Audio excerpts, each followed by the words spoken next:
According to the CDC, in 2020, 62,000 people died due to opioid-related overdoses. That is 67% of all overdose cases resulting in death due to any drug. Overdose rates and drug abuse cases related to opioids have spiked significantly in the past 2 decades.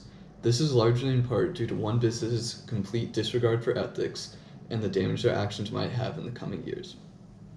In business, ethics defines how a company from the top to the bottom handles moral situations and whether they choose to act in a generally deemed right or wrong manner. When a business acts unethically, it is generally done to maximize profits, which can hurt customers and eventually hurt the business itself.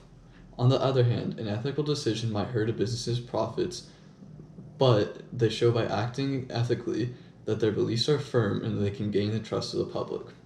One of my favorite examples of an ethical decision is when, in 2014, Tim Cook, Apple CEO, decided to tell an investor who didn't believe in climate change that he should simply not invest in the company if he doesn't want them to help out the world by slashing their greenhouse gas emissions.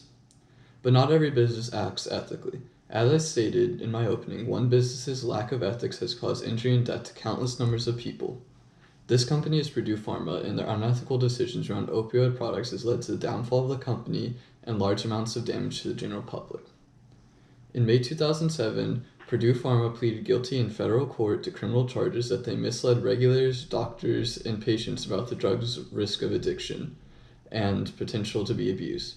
Not only was the company itself found guilty in the case, but 3 executives of PurduePharma, including its president, top lawyer, and CEO, pleaded guilty as individuals to misbranding, which is a criminal violation. These executives agreed to pay $34.5 million in fines. The company itself agreed to pay $600 million from this court case. These executives being found guilty in the criminal case shows how unethical decisions can be traced to the very top of the company. PurduePharma misbranded the dangers of OxyContin, a pain-killing opioid. They misbranded the dangers when they described it to doctors and pharmacies in order to drive up the sales of the product.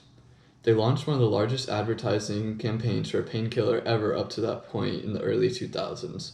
After that case in May 2007, the company is quoted as saying, 6 years and longer ago, some employees made or told other employees to make certain statements about OxyContin to help some healthcare professionals that were inconsistent with the FDA-approved prescribing information for OxyContin and the express warnings it contained about risk associated with the medicine. The statements also violated written company policies requiring adherence to the prescribing information. This is the company trying to cover up that from the top down they chose to mislead healthcare providers and what OxyContin really did to those who used it. In a more recent case from November 2020, Rachel A. Honig, first assistant U.S. attorney for the District of New Jersey, said that Purdue admitted it marketed and sold dangerous opioid products to healthcare providers even though it had reason to believe those providers were diverting them to abusers. They knowingly marketed their products towards healthcare providers who had little experience recognizing signs of addiction or drug abuse in patients and continued to sell their products to healthcare providers they had reason to believe were feeding into drug abusers. This shows how unethical decisions can trickle down through products and services provided. Healthcare providers were supplying dangerous opioids marketed to them to drug abusers, in many cases whether or not they knew of their abuse. A bankruptcy settlement in September 2020 saw that PurduePharma dissolved its business and they agreed to pay $4.5 billion to address the opioid epidemic it had a major part in causing. This settlement protected many company members from civil suits. After that 2020 settlement, a new decision in December 2021 overturned the bankruptcy settlement previously mentioned because it releases the company's owners and members and the billionaire Sackler family from liability in civil opioid-related cases. This overturning means that people are now able to be tried in civil cases once again. This company's court-proven unethical choices have destroyed the company and is hopefully going to continue to burn those who made and stuck by the choices made that caused death and injury to all those people.